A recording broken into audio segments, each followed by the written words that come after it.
And I have a couple of things like this regarding history that I found intriguing, just about the various empires. We can just go ahead and dive into it, man. Hopefully it won't be too long. I'll make it as concise as possible. Somebody can grab that Daniel 7:1. We'll go ahead and jump into it. Alright, I got you. Okay. Alright. This is Daniel chapter 7, verse 1. In the first year of Belshazzar, king of Babylon, Daniel had a dream and visions of his head upon his bed. Then he wrote a dream and told the sum of the matters. Now, you could tell that Daniel is in chronological order, because if you read Daniel the 5th chapter, it goes into Belshazzar. Belshazzar was the last emperor of the Babylonian Empire. You know, he was so pompous that he was actually having a feast during the time of the Persians were invading the empire, and was actually taken down. If you actually go to Daniel 5 and start at 29, it'll expound on what I'm saying. Mental.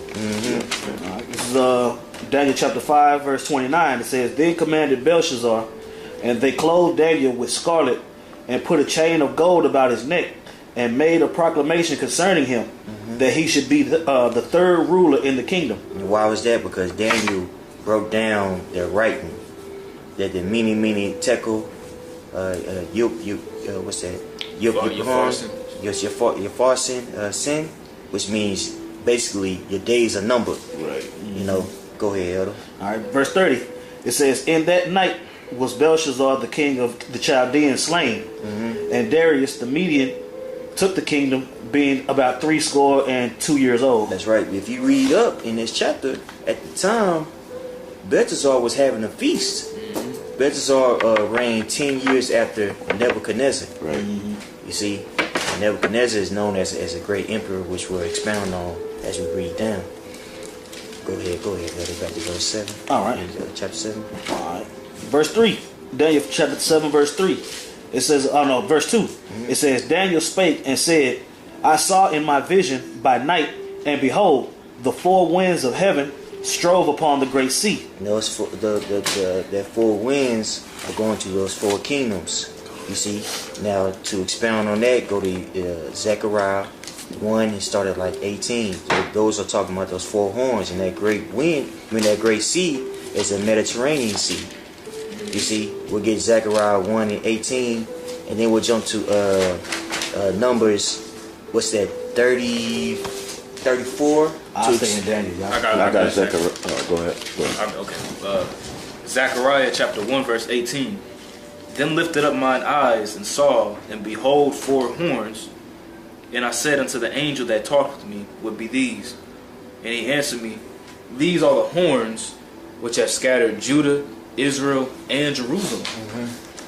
And Yahweh showed me four carpenters. That's right. So those four horns are those four empires in which we're going to expound on.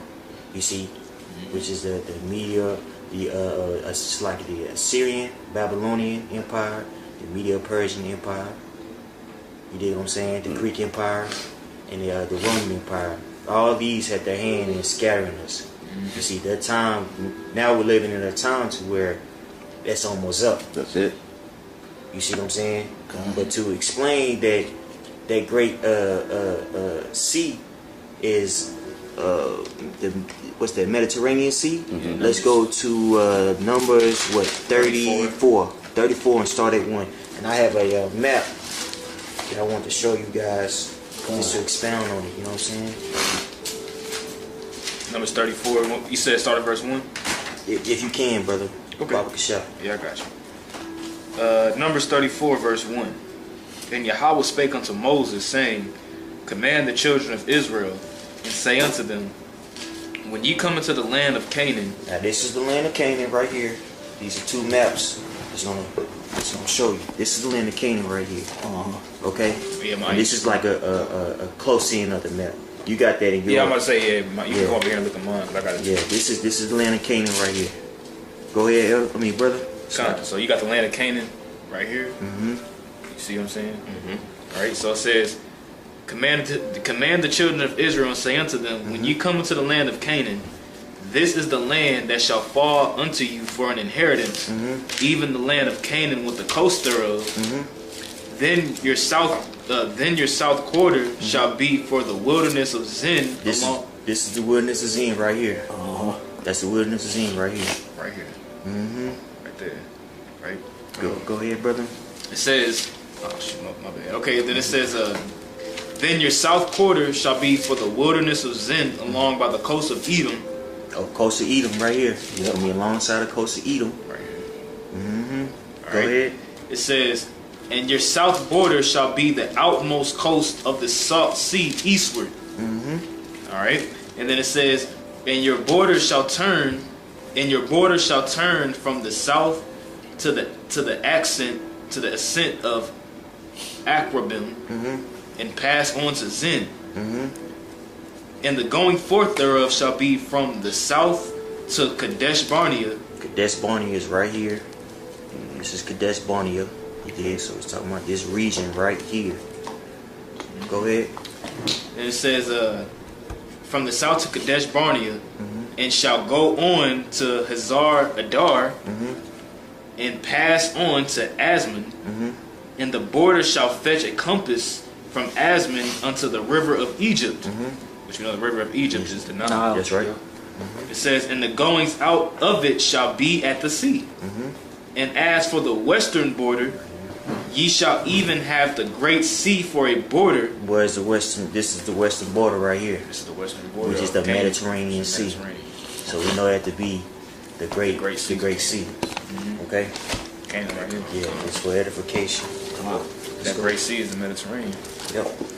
Let's go back to it, brother. All right. Back to Daniel. All right. This is Daniel chapter 7, verse 3. It says, and 4 great beasts came upon the sea, diverse one from another. Going into 4 empires. Verse 4. The first was like a lion and had eagle's wings. That's right. Now that we know that to be the Assyrian / Babylonian empire.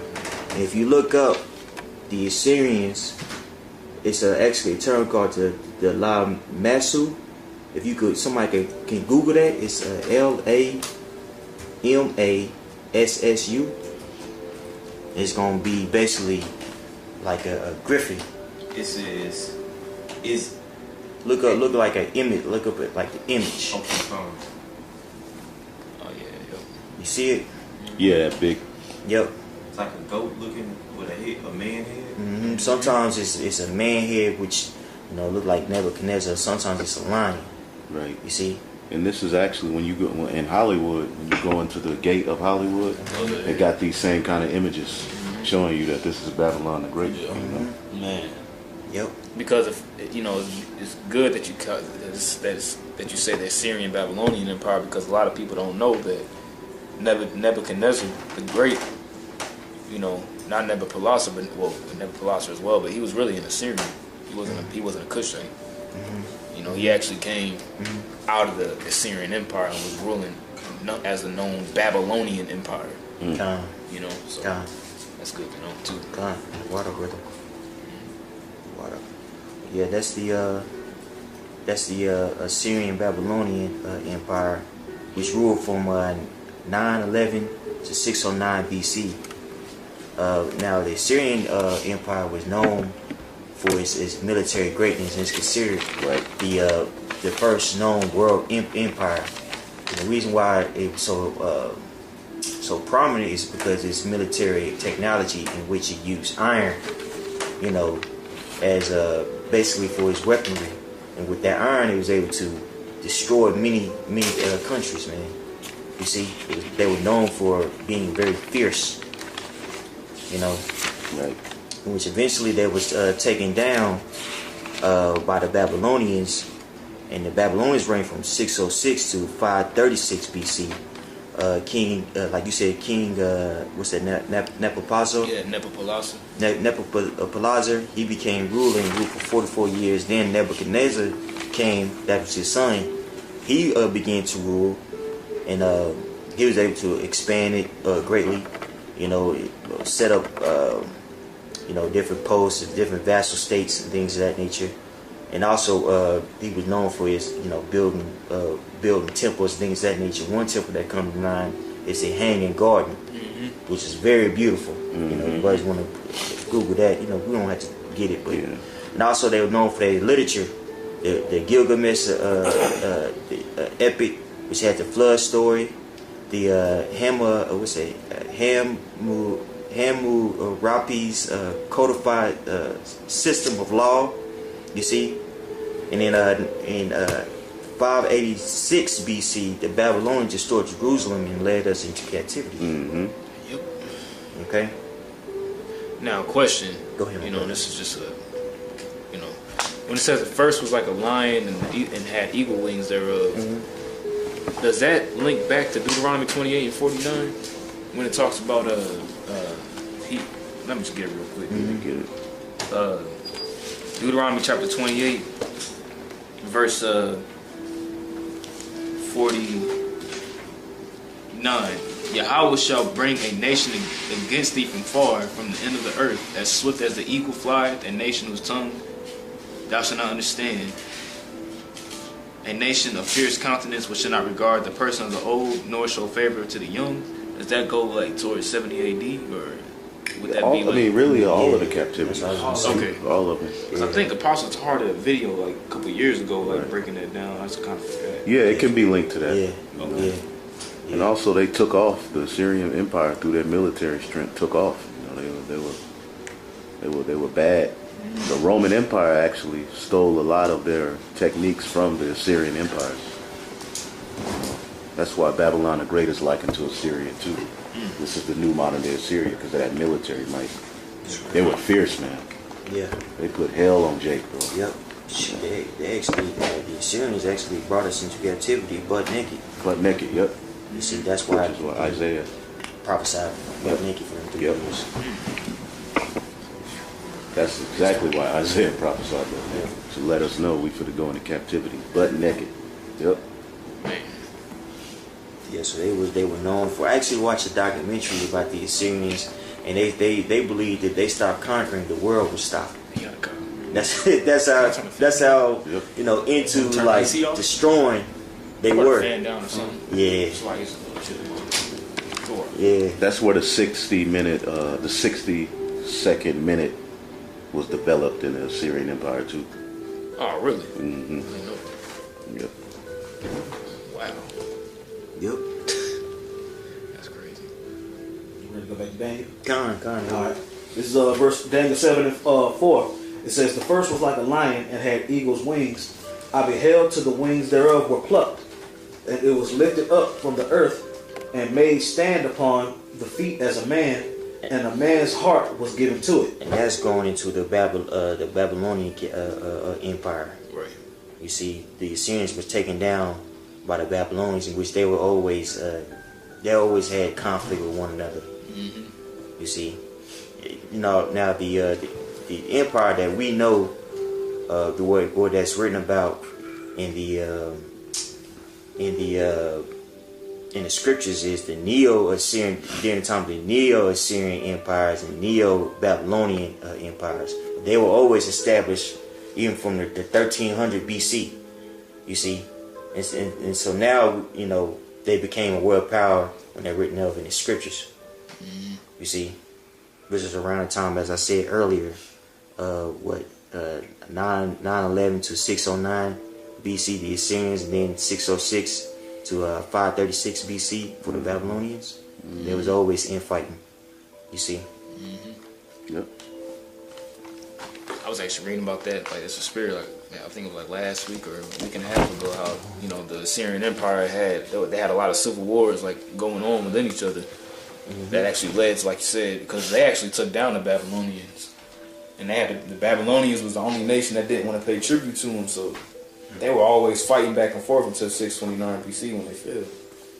So that's the spirit of the mission I was looking at. And they stood on their feet like a man, and a man's heart. They got proud, basically. They do it through all of that witchcraft, but they were still men, just like Babylon the Great is doing today. When we read down, you're going to see it says it was this Babylon was given eyes like a man. But they got proud through all of their witchcraft. And what was that? Nebuchadnezzar was humble. Yeah, never. Right. And turned into a beast. Yep. Yeah. Yep.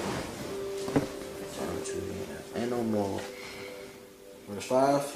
Daniel chapter 7, verse 5, it says, And behold, another beast, a second, like to a bear, and it raised up itself on one side, and it had 3 ribs in the mouth of it between the teeth of it. And they said thus unto it, Arise, devour much flesh. Now this is going to the Medo-Persian Empire, which they reigned from 539 to 331 BC. You see, in which, again, they always had infightings with one another. And those 3 ribs is going to Babylon, Lydia, and Egypt. Now, if you go to Daniel 8 and 3, it kind of expounds on it. And also Daniel 8, jump to Daniel 8 and 20. It lets you know exactly who it is, who we're talking about. You want me to read it? Khan, Daniel 8 and 3. Then I lifted up my eyes and saw, and behold, there stood before the river a ram which had 2 horns, and the 2 horns were high, but one was higher than the other, and the higher came up last. I saw the ram pushing westward. It's like that last one again. Is that Persian Empire? You see, that was established by what's my man's name? Cyrus the Great. You see. Yep.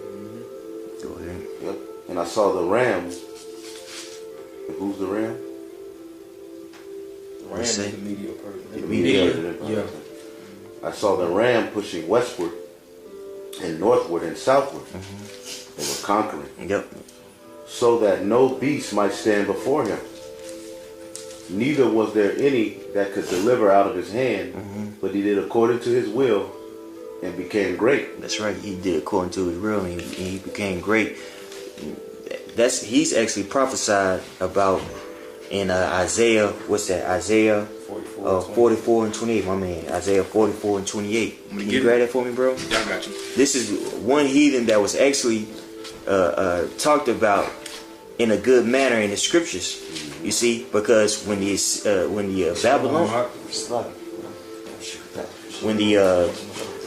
the Persians came into power, they actually allowed us to rebuild our temple.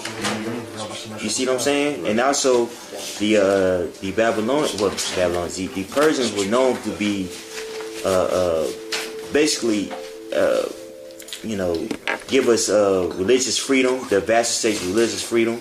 You see, so we were able to basically establish our culture again, which was taken away from us from the Babylonian captivity. Which would jump to 2 Chronicles, it's like 36, verse 22. Go ahead, bro. I was gonna say, which even further proves, man, like how cold Yahweh Shah is, and how the Bible shows its validity with history.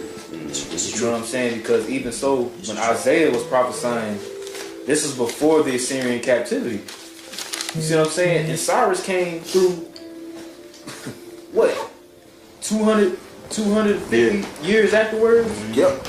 And Isaiah prophesied to Cyrus coming to like, hey man, the Lord set up this man that's going to allow us to rebuild our temple. You know what I'm saying? And Isaiah, his scrolls, when you link it up to the Dead Sea Scrolls, they pretty much fit almost to the pinpoint T. And line for line, it is to the pinpoint T, 100%. Which shows you that, bro, this is probably one of the most quoted prophets. Yeah. Paul, Yahweh Shai. This is Isaiah 44 and 28. It says, No, I had no clue. I didn't know. Isaiah 44 and 28. It says, verse 28, that saith of Cyrus, he is my shepherd and shall perform all my pleasure, even saying to Jerusalem, thou shalt be built into the temple. Now, why do you consider the Lord shepherd? Because he led the children of Israel back to their land. You know what I'm saying? He allowed us again to rebuild our temple that was destroyed by Babylon. That's right. You see what I'm saying? He sent all the other nations. He sent all the other nations home. Yeah. He let all the other nations go home and build their shit up so they can pay tribute. Yep. That's a smart king. Yeah, he was like, I ain't gonna. He said, what's the use of putting hell on them? What's the use of putting hell on them? You trying to expand your kingdom? Yeah, you know what I'm that's saying? business. Yep. Yeah. Yep. He was known for giving, again, his vassal states religious freedom. And also he developed roads, cities, the postal system, legal codes. Wow. You see what I'm saying? Treated subjects with kindly and humanely. And again, he allowed us to build that temple. Cyrus the Great allowed us to build the temple. Now, when Darius came on the scene, you know, he allowed us to finish it because it was discontinued for 16 years. Set up Zerubbabel, Yep. governor Yep. over the province of Judah. Which we'll grab that in 2nd Chronicles.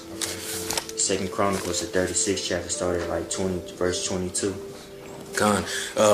You were mentioning about the roads and everything. That's interesting because I remember researching in the Persian Empire how they started the highways. And you remember that movie 300, the second one? I don't know if y'all seen it, but they had a line of boats on the sea. You know, that's what they used to travel across to go to different lands with the horses. That was the first highway system that was established. They would have those boats set up on the sea so they could actually, trade, travel through and everything. So I found that interesting, that you said that. God, the water boy. That was in Isaiah 44. God, does anybody have that in 2nd Chronicle? I'll give it. The water. I mean, I have it right here. I could read it. I can read it for you. This is 2nd Chronicles 36 Verse 22. and 22. It says, now in the first year of Cyrus, king of Persia, that the word of the Lord spoken by the mouth of Jeremiah might be accomplished, the Lord stirred up the spirit of Cyrus, king of Persia, that he made a proclamation throughout all his kingdom and put it also in writing, saying, thus said Cyrus, king of Persia, all the kingdoms of the earth hath the Lord power of heaven given me, and he hath charged me to build him an house in Jerusalem, which is in Judah. Who is there among you of all his people? The Lord his power be with him, and let him go up. That's right. Now, it was discontinued because the heathens were hating on the King Darius, who was allowed to finish it. Go to Ezra 6:1. Come. Ezra 6:1. You see, because he found a contract that Cyrus had between himself and us. You see. I get that too because I'm writing Ezra. Okay, cool. And Ezra 1:1 also quotes what we just read in 2nd Chronicles 36. Same thing. Yeah, same thing. So hold on. Let's see. Ezra 6:1. It says, then Darius the king made a decree, and search was made in the house of the rolls where the treasures were laid up in Babylon. And there was found at Achmetha in the palace that is in the province of the Medes a roll, and therein was a record thus written. In the first year of Cyrus the king, the same Cyrus the king made a decree concerning the house of the Most High Yahweh at Jerusalem, let the house be builded, the place where they offer sacrifices, and let the foundations thereof be strongly laid, the height thereof 80 cubits, and the breadth thereof 80 cubits. Man, he was like real particular about how, Very particular. man. And it says, That was smart for Cyrus. Goodness gracious, man. If nah, you got it, brother. like thinking of it, allowing us to rebuild the temple, can you understand how much confidence that gave us back to the point where he could actually have, like y'all saying, have business with us again? Yeah. Establishing that temple, the daily sacrifice every day through the Spirit of the Lord, who was made more confident daily and stronger. So he like, boom, they in a stronger state, we can do more business with them. We'll be a stronger province. Exactly. That's why Darius set up Zerubbabel. He made him governor, that empowered him. Right. You know what I'm saying? And basically Zerubbabel like delegated to the building process, man. Right. Man.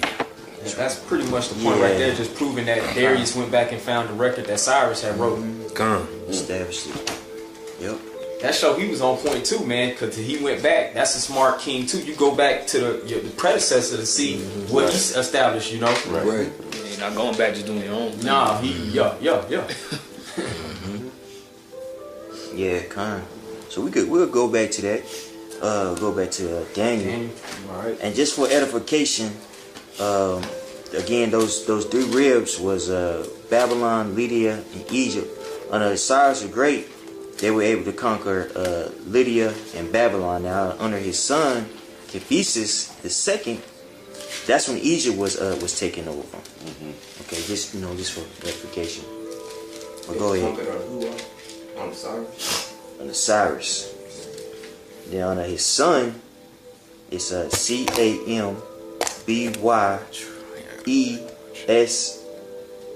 Oh yeah, Cambyses. That's the second. That's Egypt was able to was conquered. So those are those three ribs that's spoken about in Daniel. It'd be kind of confused, and just another side. It'd be kind of confusing sometimes. You know what I'm saying? Like when you read in like Ezra, Nehemiah, Daniel, or Zechariah, because a lot of the kings sometimes have the same name. Like Darius, it could be talking about Darius III, Darius Espastes, which was underneath Cambyses. You know what I'm saying? Cyrus too. That's why in Ezra 6 it says that same Cyrus, you know, who Darius, he went to get his decree. It said that same Cyrus, the one who put out that original decree for us to build a temple. Right. So that means it was more than one Cyrus. That's right. Even dealing with Belteshazzar, it says, like when you read in Daniel the 5th chapter, it says his father Nebuchadnezzar, he wasn't relative to Nebuchadnezzar. That was his son-in-law. You know what I'm saying? They wasn't of the same lineage. You see? Right. And there was a lot of infighting and things of that nature going on. I think Nebuchadnezzar, after Nebuchadnezzar rule, it was like a couple of other rulers. And then 10 years later, that's when you had Belteshazzar. You see? We can talk about that, like Jeremiah or something like that. But yeah, anyway. Deuteronomy 7:6. It says, and after this I beheld, and lo, another, like a leopard. Oh. Huh? You said Deuteronomy. Oh, my bad. Oh, God. I was like, bro, what? I need to go back and check this out. Like, I missed out on him. Daniel chapter 7 verse 6.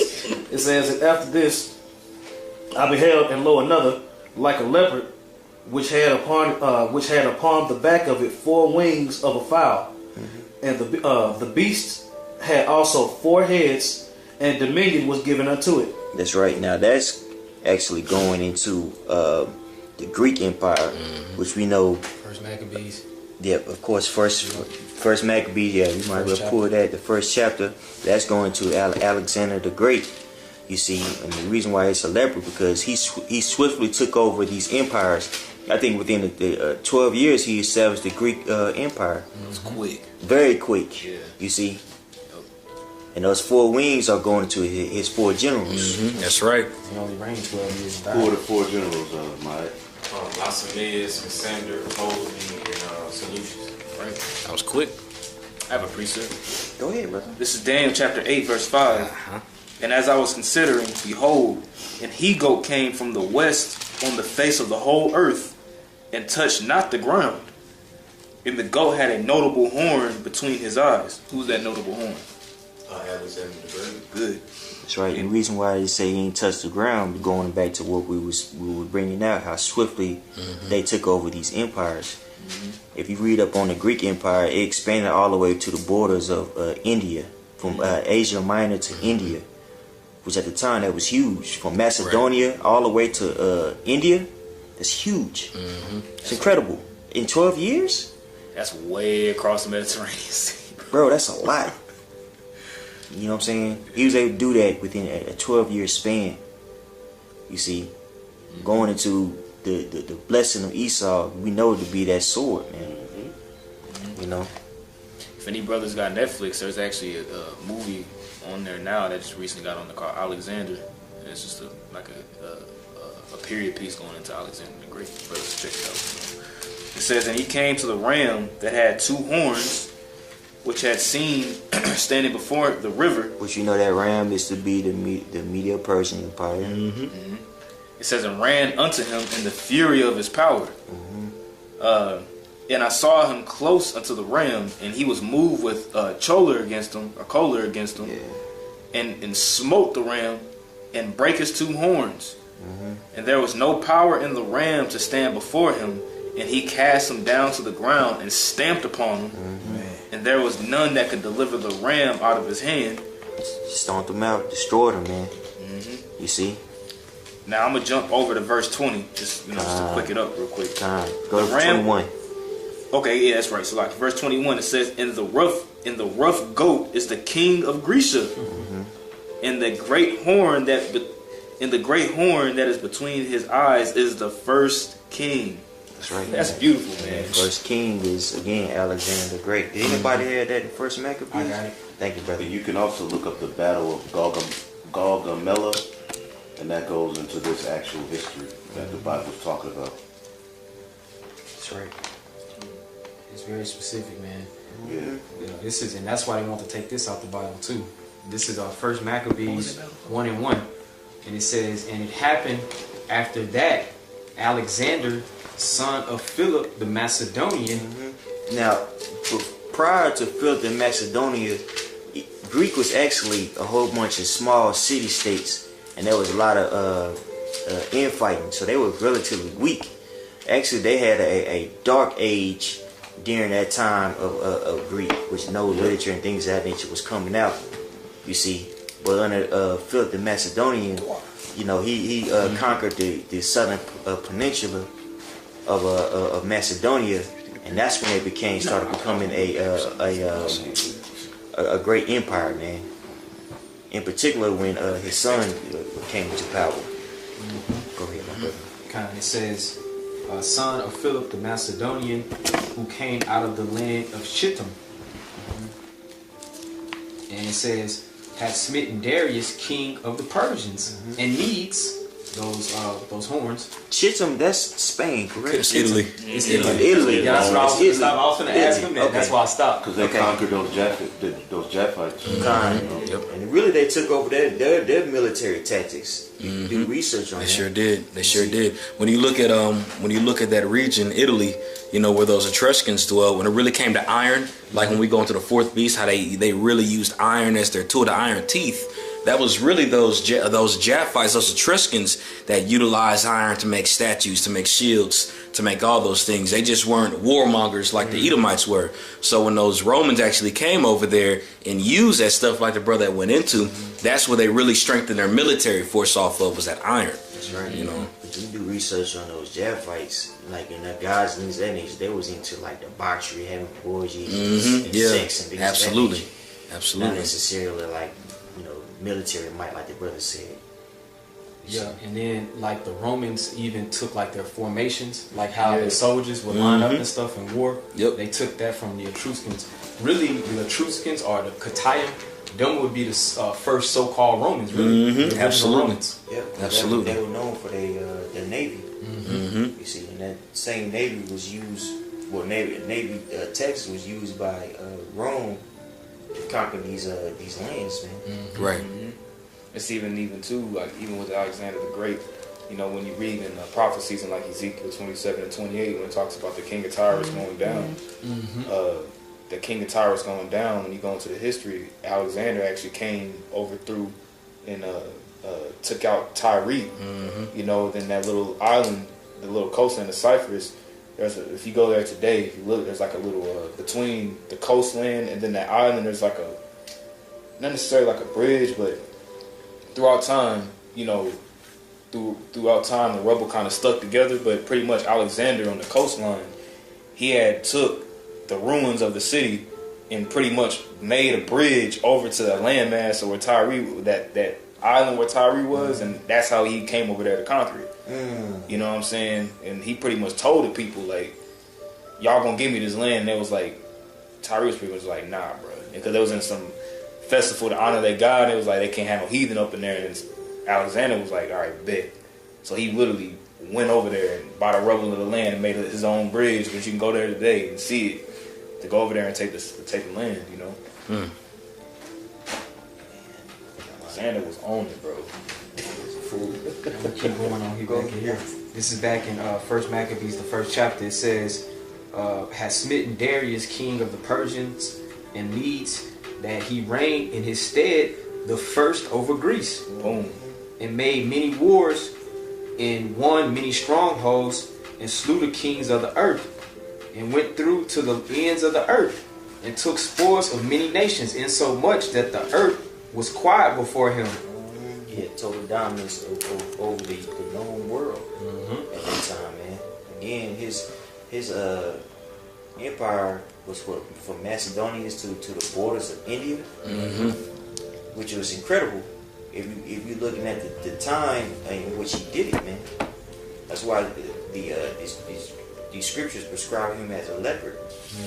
See, also he used to actually wear a leopard. If you look at some of his coins, he would actually wear like a leopard head. You know, which you know that's going to the Greeks. Because that's where all the traffic at that time was going on in that region, from the Mediterranean eastward, you know, into India at that time. Absolutely. I'm gonna just read until it talk about he died in his 4 Kings, and then we could jump back to Daniel.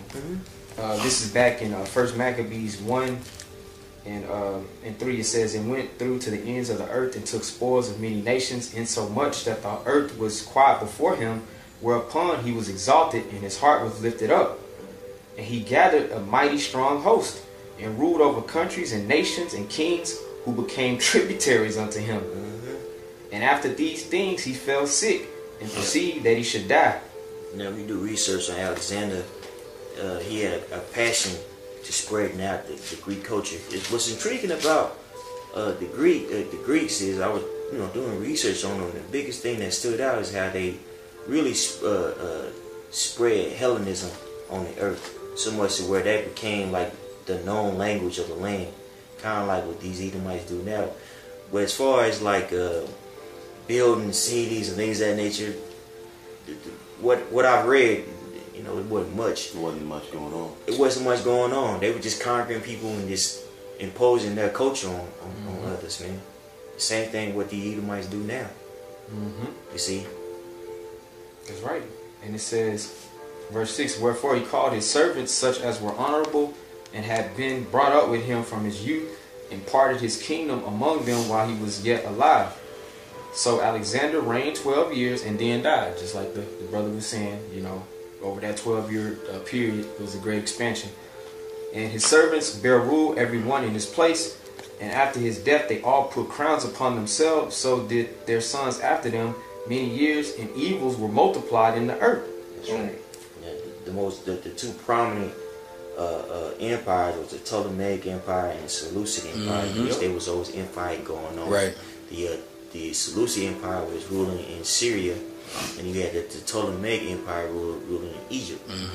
You see, people like to get upset about how they want to say that Cleopatra was so-called white. Well, there was many Cleopatras. Now, the most infamous one, the one that we know that be Mark Antony, she was a Edomite. She was white. You see? They were calling themselves pharaohs and everything. Well, that's when Surah the Scriptos came out. What's it? Ptolemy Sotor. You see? Set himself up as a god. Yeah, Ptolemy and Cleopatra was brother and sister. It was brother and sister. But again, that was, there's different ones. But, and around the time of Mark Antony and Julius Caesar, that Cleopatra, you had the Pharaoh over Egypt around the time was Ptolemy. Cleopatra and Ptolemy were actually battling one against another for the land of Egypt. And Cleopatra actually made league with Julius Caesar, and they married together so they could have dominion over all those lands. And Ptolemy ended up being taken out later on. So she actually did that as a business move on some, I'm finna have power type stuff. But they used that marriage to get together so they could rule Rome and Egypt, those two predominant lands. Another thing is it called Alexander the Macedonian, and then you got the additions to Esther 16 and 10. Yeah. For Ammon, a Macedonian, son of Matatha being indeed a stranger from Persian blood, because they took over the Persians, and far distant from our goodness. So Ammon, which was Haman, was a Macedonian. That links He's on that line. Edomites, because it starts with, it calls it a leopard in Daniel the 7th chapter. Get that again? Read that. This is Daniel chapter. This is Daniel chapter 7, and I'm gonna go back to verse. Where we leave off at? 6. Daniel 7:6. After this I beheld, and lo, another like a leopard, which had upon the back of his 4 wings of a fowl, and the beast had also 4 heads, and dominion was given unto it. Right, so leopard. Now when you get Revelation 13, that's how you know Revelation 13 is speaking of the beginning of the Edomite rulership, their rise to fame, of course their fall and all of that. When you get Revelation 13, it starts in verse 2, it says, and the beast I saw was like unto a leopard. See that? Yeah. Right. So that's when you read Revelation 11, really that's the history of Esau, just from his start, really him coming into power as the Greeks. All right, and the end of him, of course, is going to be, Russia shooting missiles, but it goes all the way even unto the chip coming through this system, which is going to all come through that little horn that we're going to go into. The brother's going to break down. But yeah, that's important, man. Yeah. When you teach that, that's important. Right. That's where, like, when John was writing that, he was letting you know, like, through these nationality people here is where this is gonna happen, right? And this is who the end is gonna go through, right? Linking it up with 2nd Ezra 6. Right. That's what I was just thinking about. 2nd Ezra. You know what I'm saying? Absolutely. That's man. Bro. 2nd Ezra's what? 6 and 7. Esau's the end of the world, and Jacob's the beginning of the yep. Esau's. That's it. Man, we can This get is it. going hard, man. It's like a spiritual puzzle from what I've been figuring out. The scriptures is like the thing about the scriptures is this, that it's not in chronological order. it's all So spiritual. that's why the scriptures say here a little and there a little, line upon line, precept upon precept. Because if you read it, if you read it from top to bottom, you're not gonna really get that edification. One, what the elders like to push, the apostles like to push is you have to know history, man, which is very important. You have to know history in order to put the pieces together, man. Yep. Right. Case in point, the first book that was written in the New Testament, if you do research, really was James. You see? I did not know that. It's in your commentary. Like when you read the introduction? When you ever get time, go to your commentary and it tell you that was one of the first books. And what does it say? To 12 tribes scattered abroad. That let you know that the New Testament, which is synonymous with covenant, is only for Israelites. That's it. That's the brother of the Lord. I was saying Esau had to go back into the history. That's why he covered. That's why he covered the Alexandria Museum and all those different artifacts and all those different things. That's why he covered that history so he could distort it. I say would it have been a Renaissance period if they didn't go back to whitewash everything? You see? So yeah, man, I would say you got to know history, whether you're telling the truth or lying. Right. Apostle Gabar said on his latest video that stuck with me. He's like, you got to understand history. You got to know history to understand the mystery. Right. To understand the mystery, you got to know history. I got that in 2nd Ezra if you want. This is 2nd Ezra 6 and 9. It says, for Esau is the end of the world, and Jacob is the beginning of it that followeth. That's right. Because if you read, like we're going to read in Daniel, it's talk about that 4th beast, which is the Roman Empire, and the continuation of that little horn is America, man. With America being destroyed, that's when the kingdom of heaven is going to be ushered in by Yahweh, by Yashem Yahweh Shai. You see? So understanding the history and how this man got into power is important for prophecy. Because the spirit of Yahweh Shai is the spirit of prophecy, man. Right? You see? Well, let's, we go back to Daniel 7. All right, this is Daniel chapter 7, verse 7. And this I saw in the night vision, and behold, a fourth beast, dreadful and terrible, and strong exceedingly. And it had great iron teeth. It devoured and brake in pieces, and stamped the residue with its feet of it.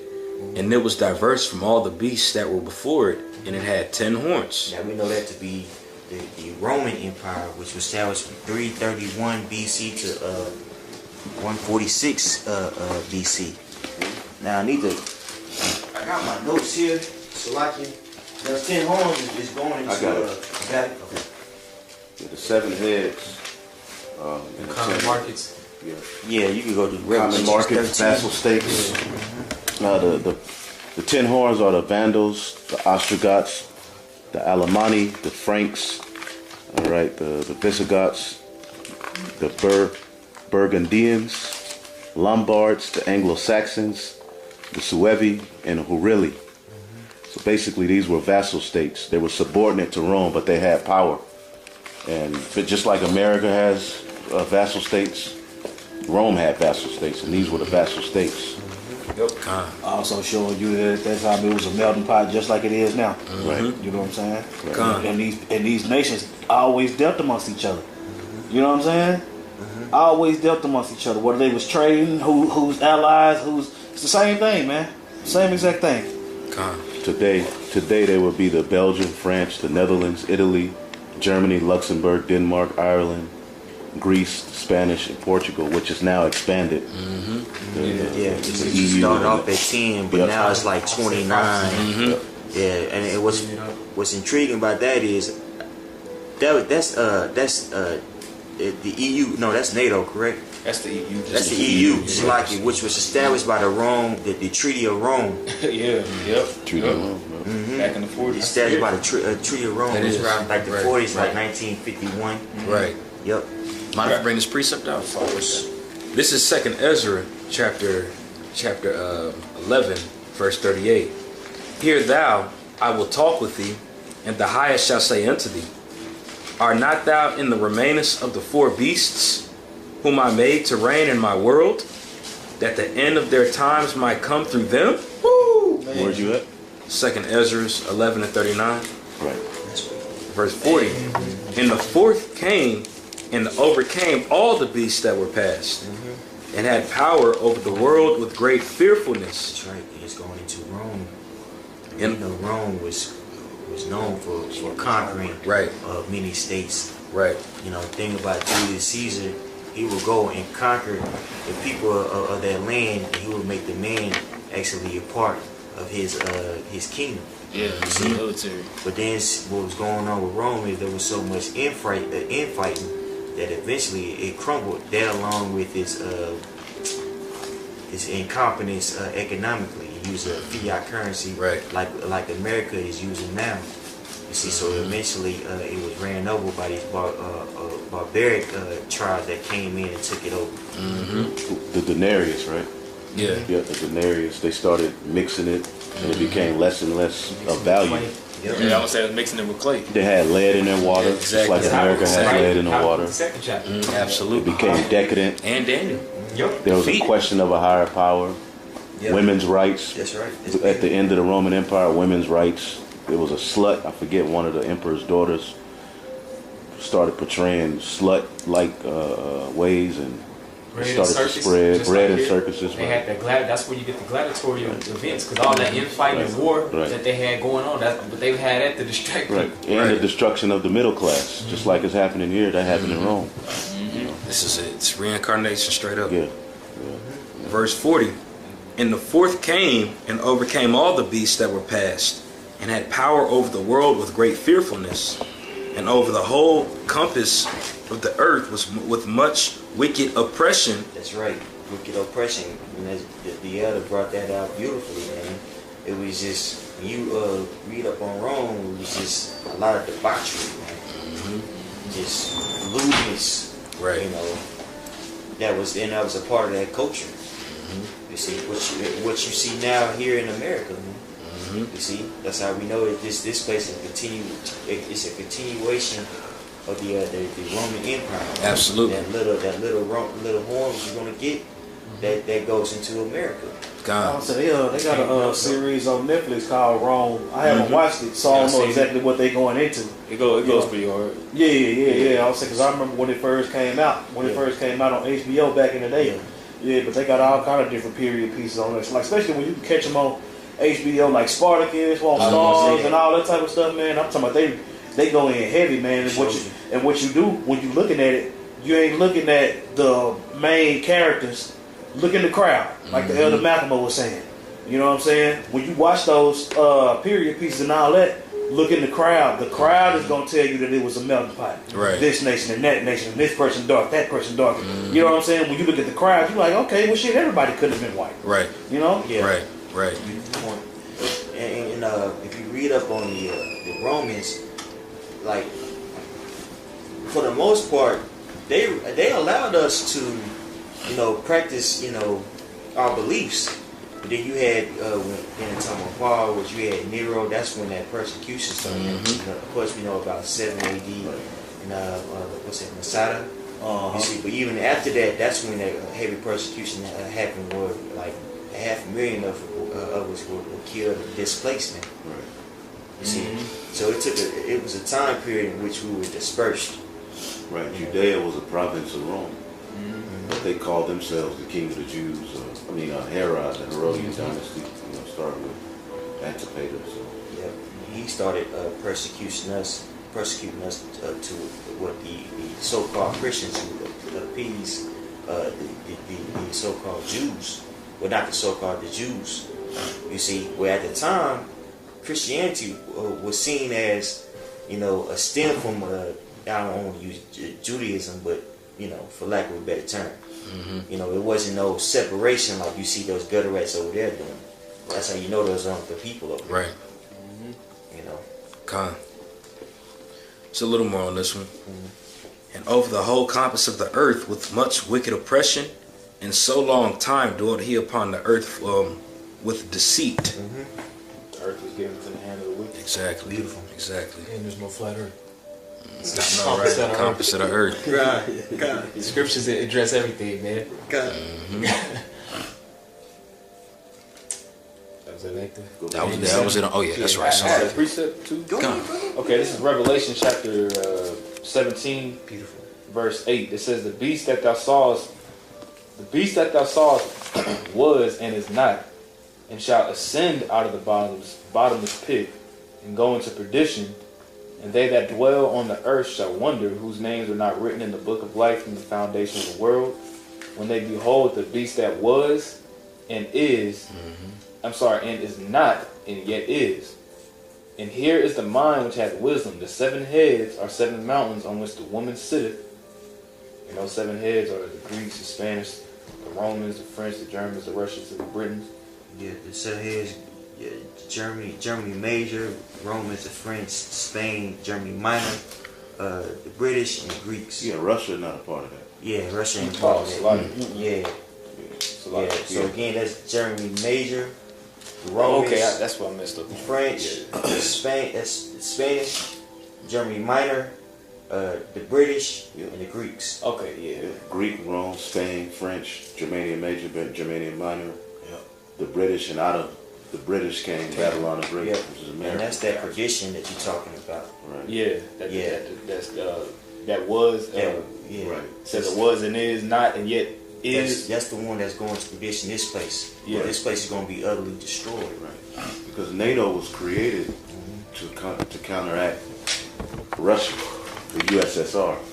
So Russia wasn't a part of the beast system. I don't know why I got that right. I got the right one written down back. Nah, that was an old breakdown. Yeah, that was an old breakdown. Oh, yeah. Yeah. Okay. That's why I say, this I was saying this is my GMS homework. My GMS homework from back in the day, and I got that part wrong. Because I put Russia. Because of his ass, we broke it down. We had it a lot, Yeah, but this It was on the sign too. At one point. It was. Yep. The whole damn time we had it on that sign, yeah. Yep. I'll go ahead and finish up real fast. It says, and there are 7 kings, 5 are fallen, and 1 is, and the other is not yet come. And when he cometh, he must continue a short space.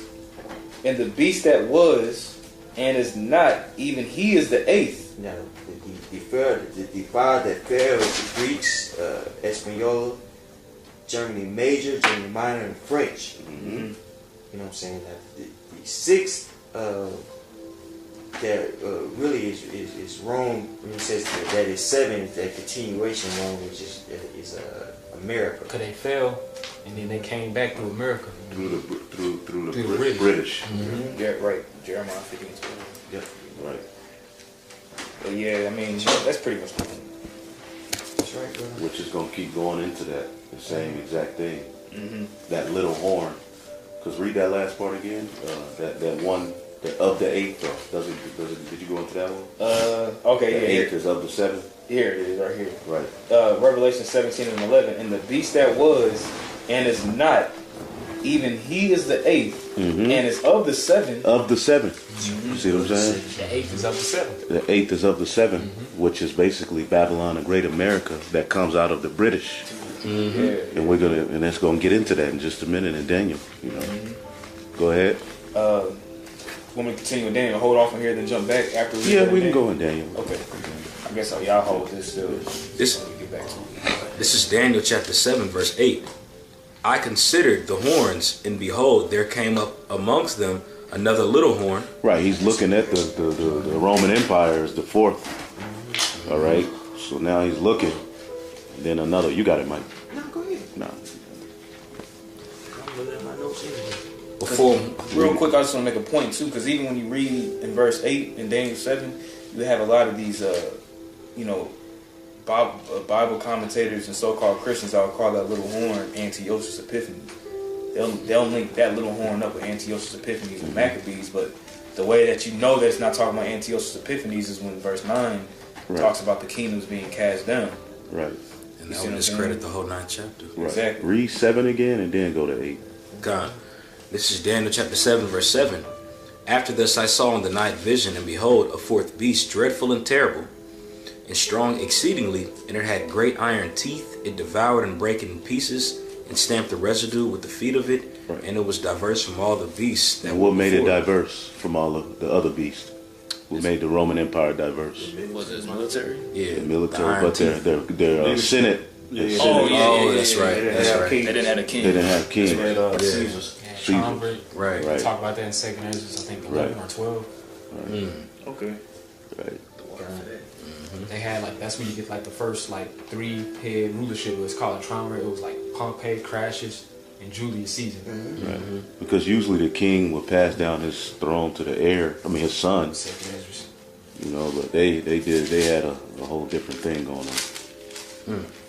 That's in Maccabees somewhere, I believe. Yeah, I got it. At Maccabees, the 8th chapter. Yeah. Want me to get it? That's where the Senate and all of that comes from. Okay, let's see, verse. Yeah, here it goes. This is First Maccabees chapter 8, verse. I'm gonna start at verse. I'm gonna start at verse 12. But with their friends and such as relied upon them, they kept amity, and that they had conquered kingdoms both far and nigh, and so much as all that heard their name was afraid of them. This is going into the Romans, I believe. It says also that whom they would help to a kingdom, those reign, in whom again they displace.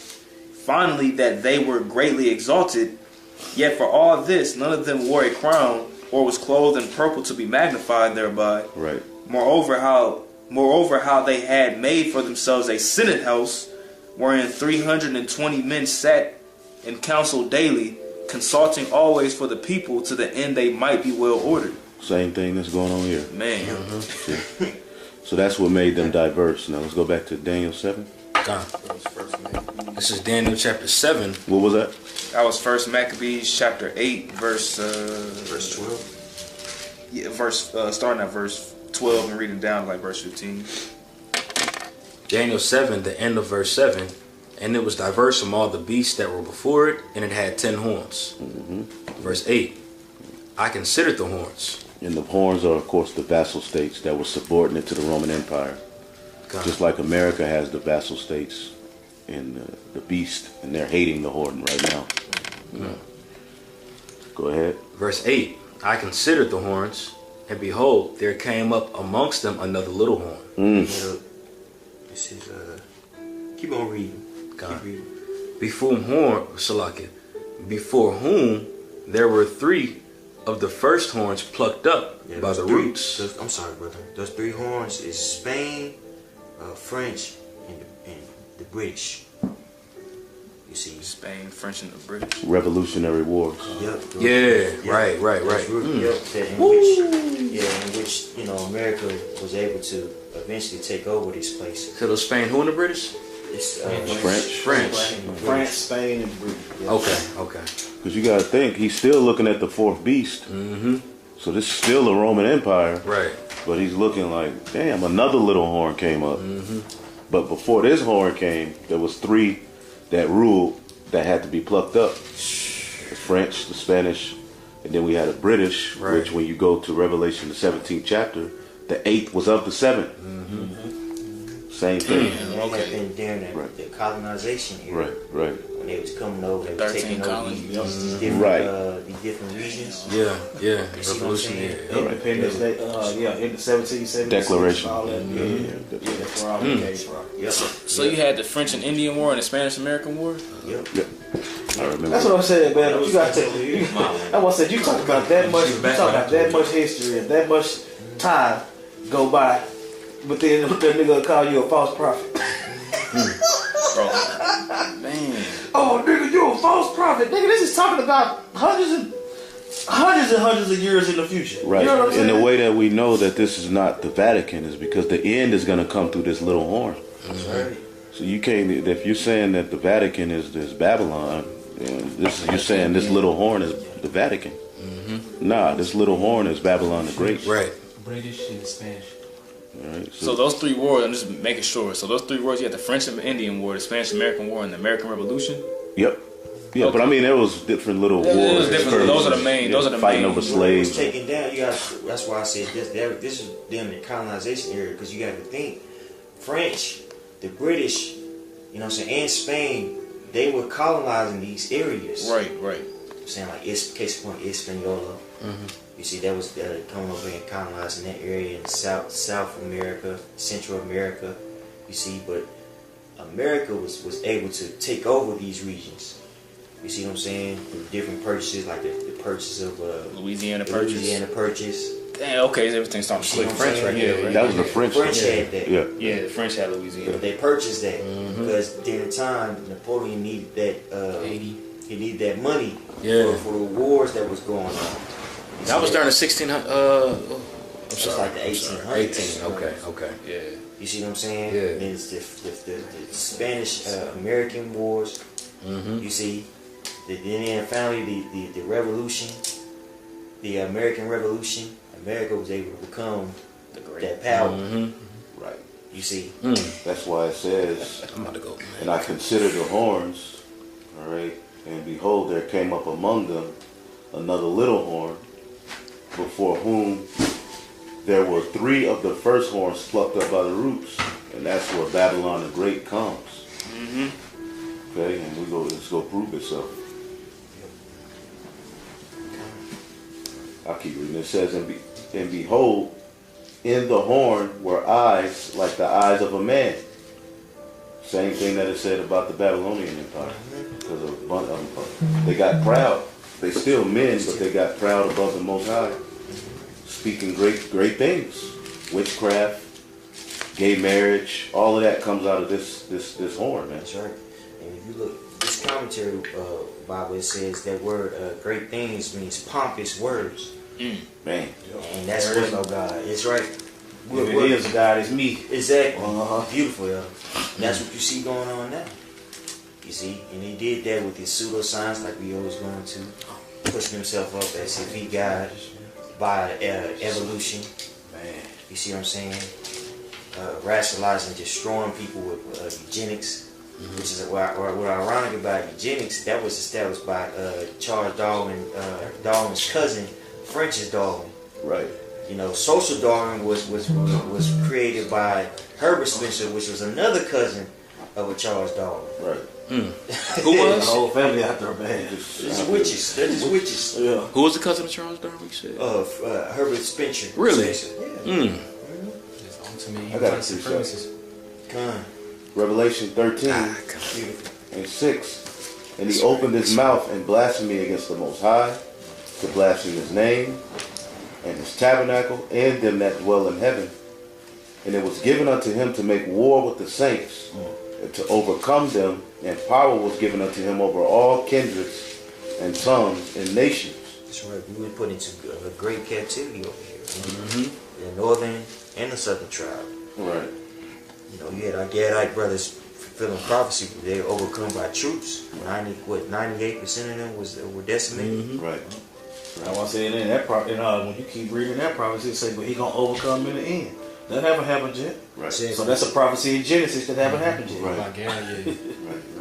Yeah. When that happened during the Roman Empire, they did that too, but it was fulfilled through Babylon the Great. They got that full power through this little horn that we're reading about in Daniel the 7th chapter. See that word kindreds. I got a precept. But really, they overcame all nations.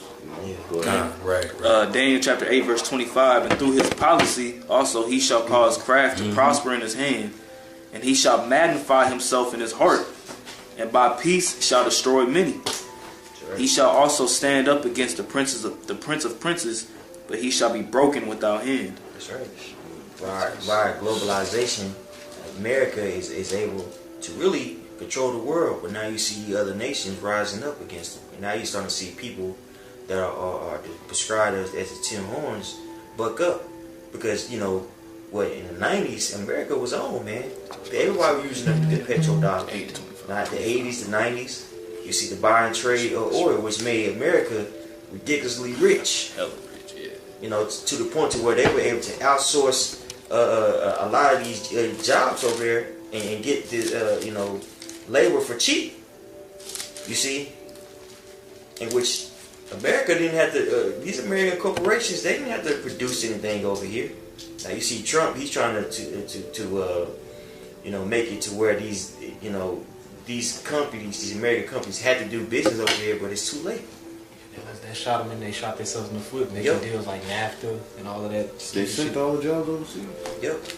Somebody in the sweatshop making Nikes and shit for $16 an hour. People like 16 cents an hour. People like to point out, oh, Chicago, look how bad it is. Once y'all get it together, Chicago used to be a suburb. Great migration.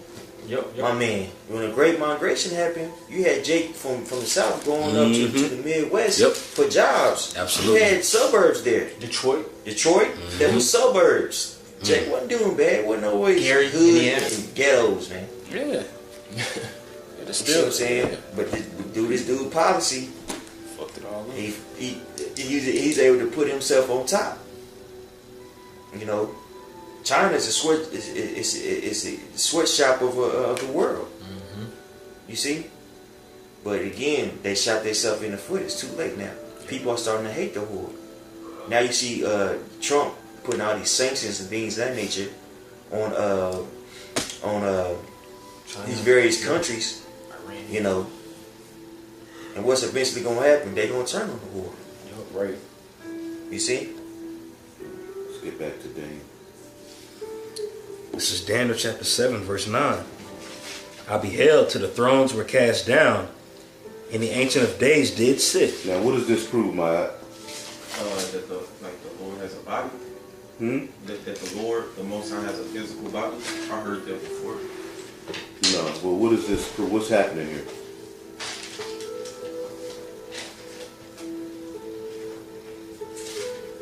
What did we just read in the 8th verse? We read about the little horn, right? Come. What is that little horn? Alexander the Great. No. Nope. Are you listening? So You didn't start talking about him. come.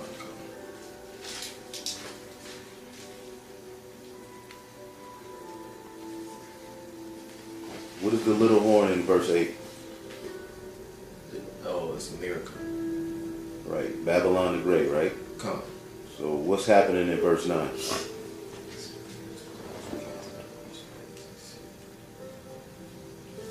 So basically America has fallen at this point. It's about to be destroyed. Right. Proving Esau is the end of the world. Exactly.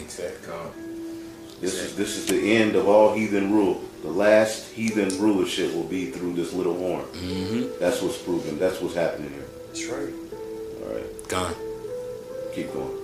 I beheld till the thrones were cast down, and the Ancient of Days did sit, whose garment was white as snow, and the hairs of his head was like the pure wool. His throne was like the fiery flame, and his wheels is burning fire. Hey, can somebody get Revelations, the 11th chapter?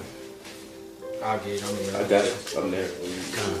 Revelation 5 and 11. So like, Revelation chapter 5 and 11 says, "And I beheld, and I heard a voice of many angels round about the throne, and the beasts and the elders, and the number of them was 10,000 times 10,000, and thousands of thousands, saying," he's explaining the same.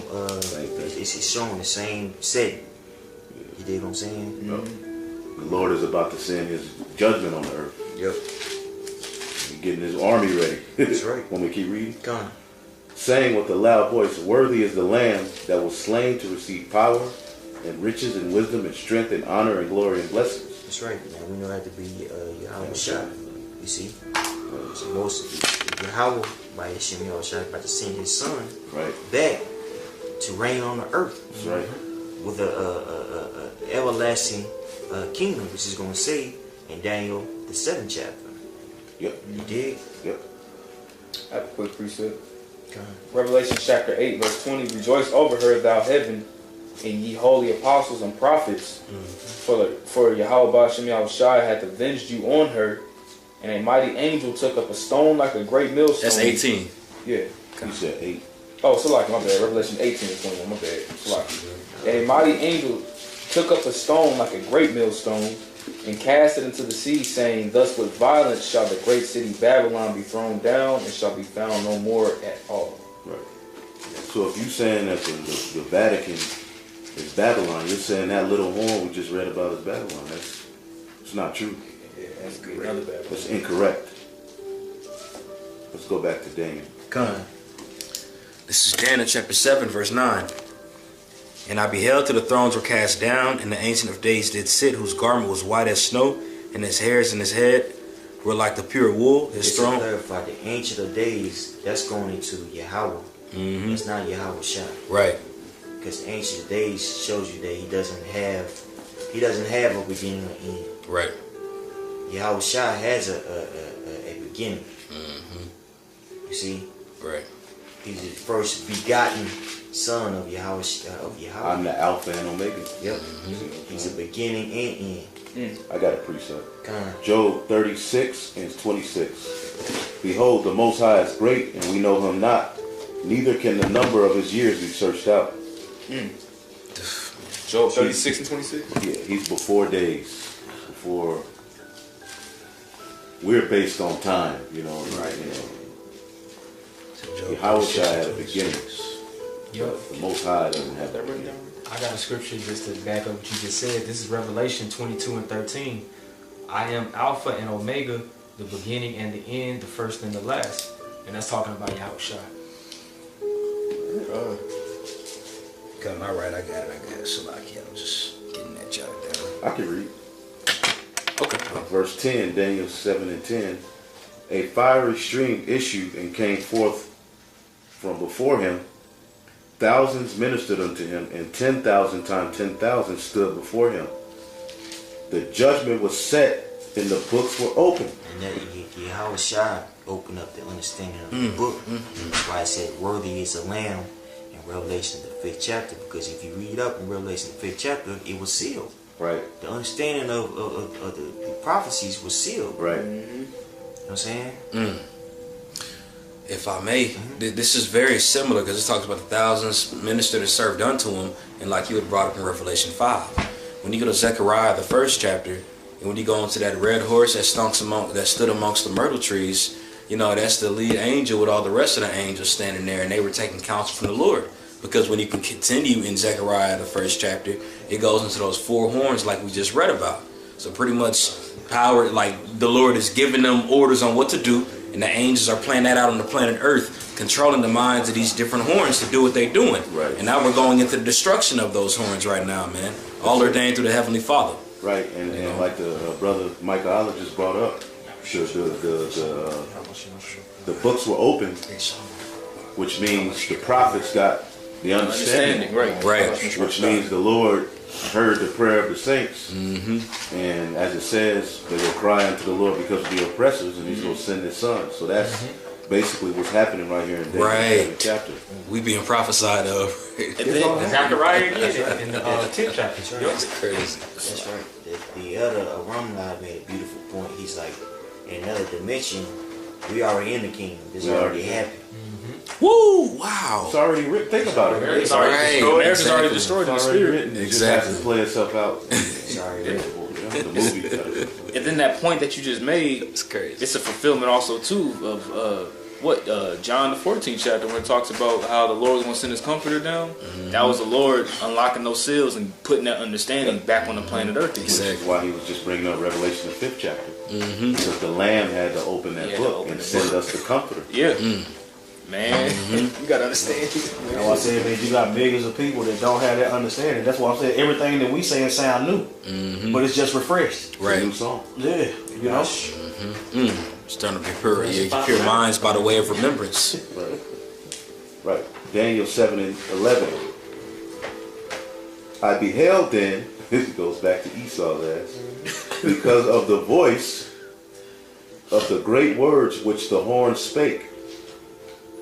I beheld even until the beast was slain, and his body destroyed, and given to the burning flame. So the end is going to come through this. That's right. Can somebody give me Revelation 19 and 20? This is Revelation chapter. You got it? Got it. Go ahead. Okay, it's Revelation 19 and 20. And the beast was taken, and with him the false prophet, and wrought miracles before him, with which he deceived them that had received the mark of the beast, and them that worshipped his image. Though these both were cast alive into a lake of fire burning with brimstone. Yeah, it was destroyed, man. Thermonuclear destruction. You see, for the lies they perpetuated on the planet Earth, for the great swollen words. You see. I got a quick one. This is Nahum 3 and 19. There is no healing of thy bruise, thy wound is grievous. All that hear the bruit of thee shall clap their hands over thee, for upon whom have not thy wickedness passed continually. Right. You know, it just goes into the destruction of the Edomites, you know. Goes back to Genesis 3rd chapter as well. With that, you know, thou shalt bruise thy heel, but it shall bruise thy head. You know what I'm saying? Pretty much that'll be ultimately destroyed afterward. Right.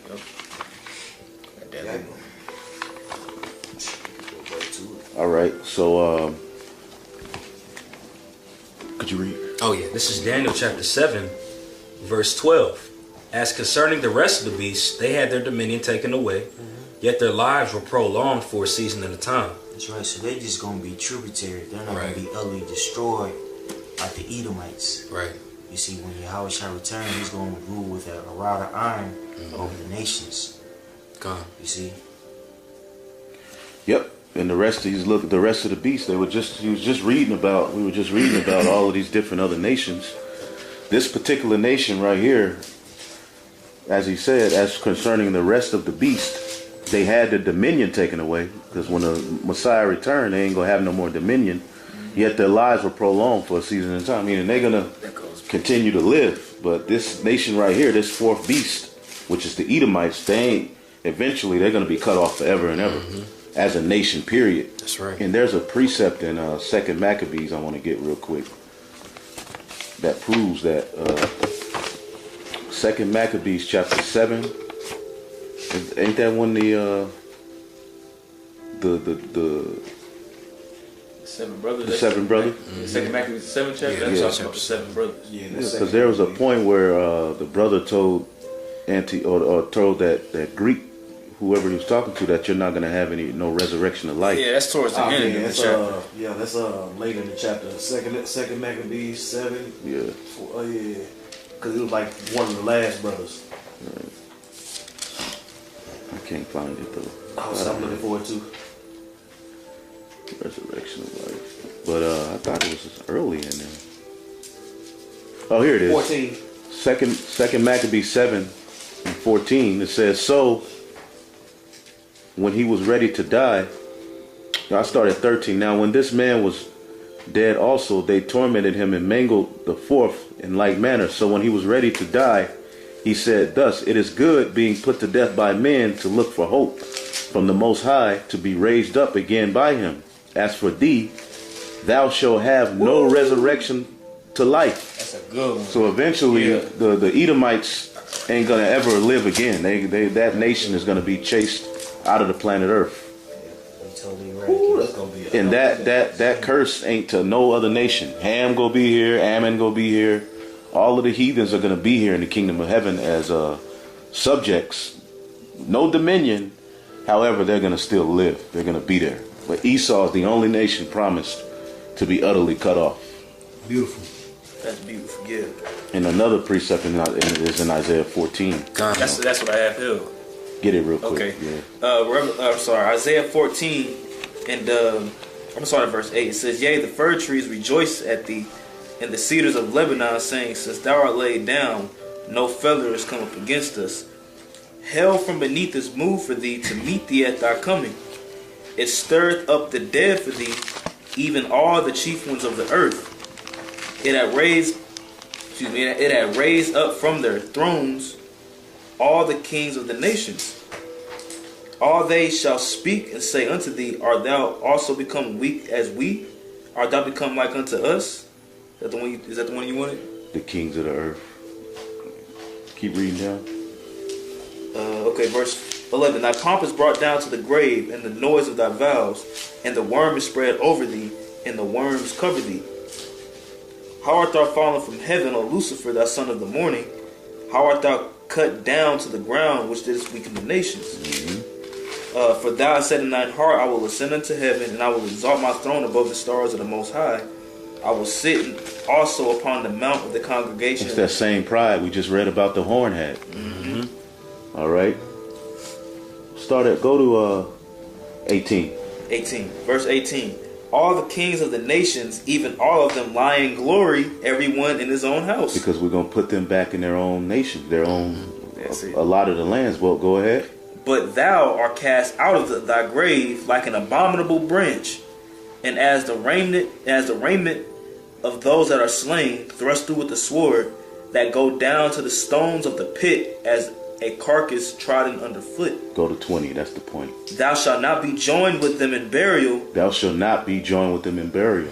They're gonna be buried, but they ain't gonna be cut off like Esau. They ain't gonna have no power, no more dominion, but they still gonna be there. Esau is not gonna be joined with them in that burial.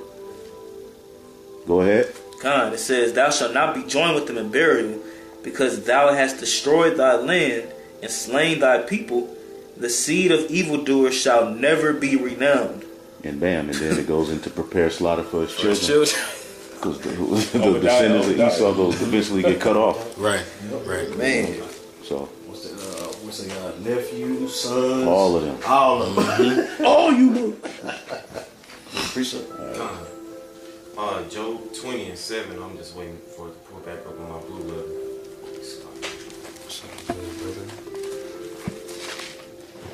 I got one. Revelation 20:5. But the rest of the dead live not again until 1,000 years were finished. This is the first resurrection. All right. The rest of the dead are the other nations. After the 1,000-year period, they'll be able to pretty much live again and have their, because during that 1,000-year period, they're going to be building and being put to work. But after that 1,000 years, we pretty much, you go over here, this is yours, this is you, this is what you do, and they're going to have to follow our ways.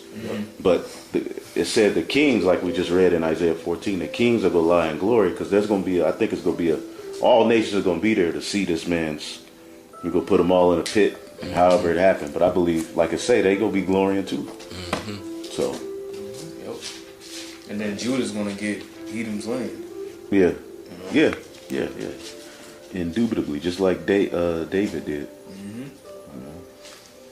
Absolutely. Let's go back to Daniel. God. This is Daniel chapter 7, verse 12. As concerning the rest of the beasts, they had their dominion taken away, yet their lives were prolonged for a season and a time. I saw in the night visions, and behold, one like the Son of Man came with the clouds of heaven. That's right. And it's talking about Yahweh Shai coming right. in those clouds. That's right. And we can get Revelations 1 and 6. Just to prove that. Revelation 1 and 6 and points and 7. I got it. Go ahead, my brother. Revelation 1 and 6, and have made us kings and priests unto Yahweh and his Father. Revelation 1 verse 6. I think you're in Revelation chapter. That's what it's saying. Yeah, that's what it said. Really? To him be glory and dominion forever and ever. Wow. Behold, he cometh with clouds, and every eye shall see him, and they also which pierce him. The Roman Empire. That show you the reincarnations in the scriptures. Yep. The person who pierced him, they gonna see him when he returns. You see what I'm saying? And he's gonna destroy him. Go to Matthew 24. What's that? That's the spirit. I was just about to turn there. 24 and 30. Yeah, 30. Yeah, spirit. 24 and 30. All right. All right. This is the book of Matthew, chapter 24, verse 30. It says, "And then shall appear the sign of the Son of Man in heaven, and then shall all the tribes of the earth mourn, and they shall see the Son of Man coming in the clouds of heaven with power and great glory." And those clouds we know to be chariots. You see, so Yahweh Shai gonna turn chariots. All them chariots we've been seeing lately. You see them light up the sky. Right. You see. That shows that he's gonna be here soon, man. Yeah, he's showing. We almost done. This is it, bro. We almost done. There's no other heathen nation gonna rule after this. Right. That's the right. earth is taking too much of a beating. Yeah. Too much lies. This gotta be that little beast, that little horn. Gotta be it. Absolutely. Got to be it. Let's go back to Daniel. This is Daniel 7 and 13. I saw in the night vision, and behold, one like the Son of Man came with the clouds of heaven, and came to the Ancient of Days, and they brought him near before him. And there was given unto him dominion and glory and the kingdom, that all people, nations, and languages should serve him. His dominion is an everlasting dominion, which shall not pass away, and his kingdom that which shall not be destroyed. I, Daniel, was... So he gonna rule forever. Ain't gonna need no...